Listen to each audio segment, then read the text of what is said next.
Inilah Jawa Timur, provinsi yang memiliki madrasah terbanyak di Indonesia.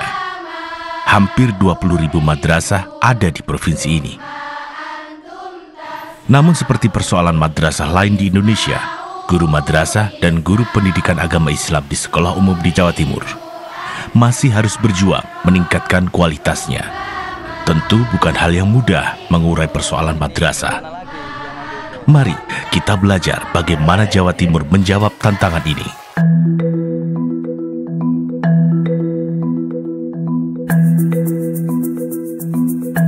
Kita di Direktorat Guru dan Tenaga Kependidikan secara terus-menerus melakukan program-program yang salah satunya kita membuat program yang kita sebut dengan program pengembangan keprofesian berkelanjutan.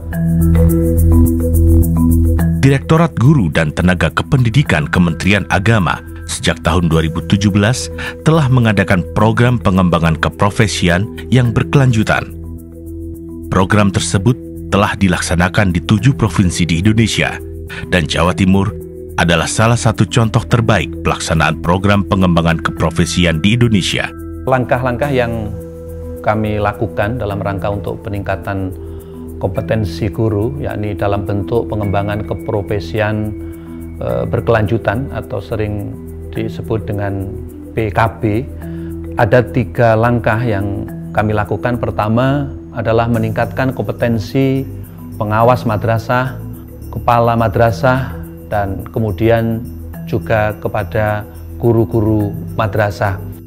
Program pengembangan keprofesian berkelanjutan di Jawa Timur tidak dilakukan sekaligus, tetapi dilakukan secara berjenjang. 4 orang pengawas di tingkat provinsi dikirim ke pusat untuk mengikuti pelatihan menjadi master trainer dan instruktur.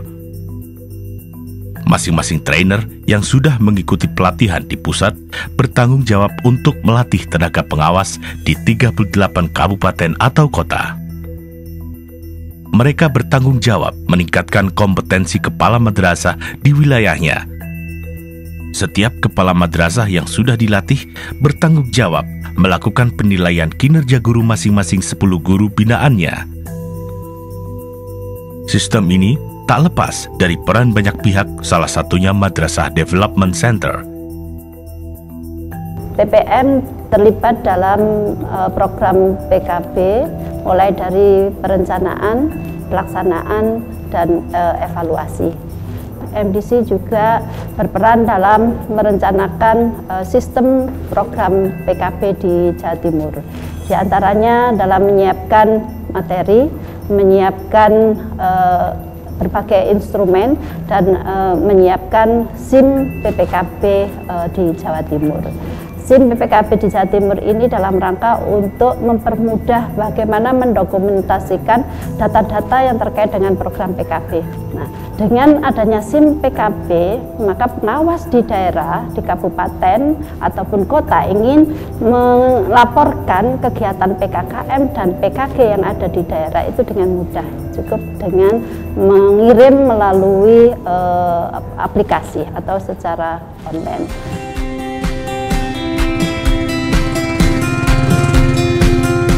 Sistem program pengembangan keprofesian berkelanjutan dibuat inklusif dan responsif gender.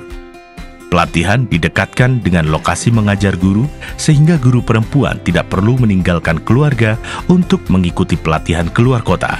Kami mulai membangun bagaimana caranya pengawas yang sudah kami ajak bersama-sama meningkatkan kompetensinya di tingkat provinsi, mereka bisa berbagi dengan teman-teman yang ada di kabupaten kota.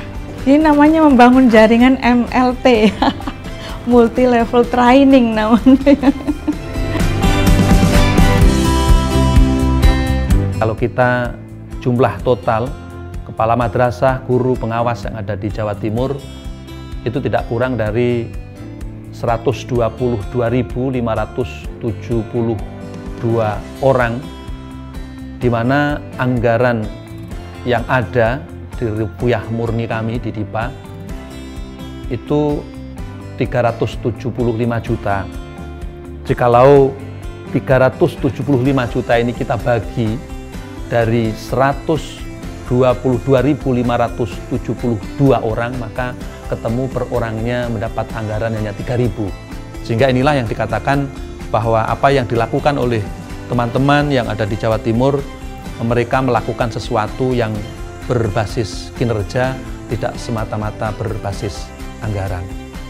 Untuk PKB di Jawa Timur ini supaya berhasil, seluruh komponen yang ada itu harus komitmen bahwa tujuanlah yang kita laksanakan. Jadi tidak memperhatikan yang lain, kalau toh memang ada dana kita cukupkan untuk meraih tujuan itu.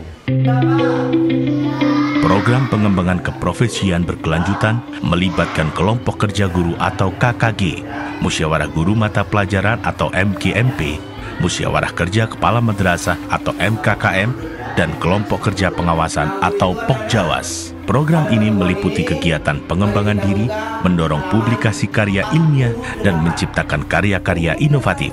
Oleh kepala madrasah disarankan untuk ikut itu. Akhirnya kami pun juga ikut pelatihan itu agar supaya anak didik saya itu juga mengikuti arus yang ada sekarang. Bagaimana arus dari pemerintah tentang pendidikan, jadi anak didik saya juga harus seperti itu. Biar meskipun di lembaga, di desa, berupa madrasah, jadi kegiatan belajar mengajar juga sama dengan kegiatan yang di luar desa ataupun di kota-kota besar. Pak Untung dalam menyampaikan materi sudah bagus, cuman memang ada beberapa yang perlu diperbaiki Pak Untung. Oh iya Pak. Tujuan pelajaran dari KD yang akan disampaikan Pak Untung harus disampaikan pada anak. Baik Bapak, baik Bapak. Terima kasih Bapak. Kami yakin kalau semua pelaku PPKB itu berangkat dari komitmen ingin ada perubahan, satu-satunya jalan hanya melalui PPKB ini. Jadi yang pertama kali harus dibangun komitmen dulu, baru keikhlasan, ya. Kemudian kerja keras tentunya. Karena PPKB ini bukan program sesaat, tapi ini akan menjadi program yang berkelanjutan. Jadi selama ada madrasah, selama ada guru, selama ada kepala madrasah, PPKB terus akan berjalan. Saya harus menyampaikan saran dari Pak Yai, bahwa ilmu yang kamu dapat harus kamu salurkan kepada orang yang lain. Sudah bisa kita rasakan bahwa PPKB itu sangat luar biasa untuk pengembangan kita semua. Adanya PPKB itu diharapkan nanti meminimalkan malpraktek pendidikan kepada anak-anak. Sinergi antar mereka ini sangat dibutuhkan dan ini harus terus dipupuk dan dikembangkan. Harapan kami, madrasah kami dan juga madrasah-madrasah yang lain menjadi sebuah lembaga pendidikan yang hebat, bermartabat, luar biasa untuk kemajuan bangsa Indonesia. Jawa Timur telah membuktikan kerjasama berbagai pihak, keikhlasan, kemandirian, dan komitmen untuk berkembang menghidupkan harapan bagi banyak guru dan jutaan anak yang mengenyam pendidikan di madrasah. Inilah bukti kekuatan dan kebersamaan akan menjadikan madrasah hebat bermartabat. Madrasah hebat bermartabat.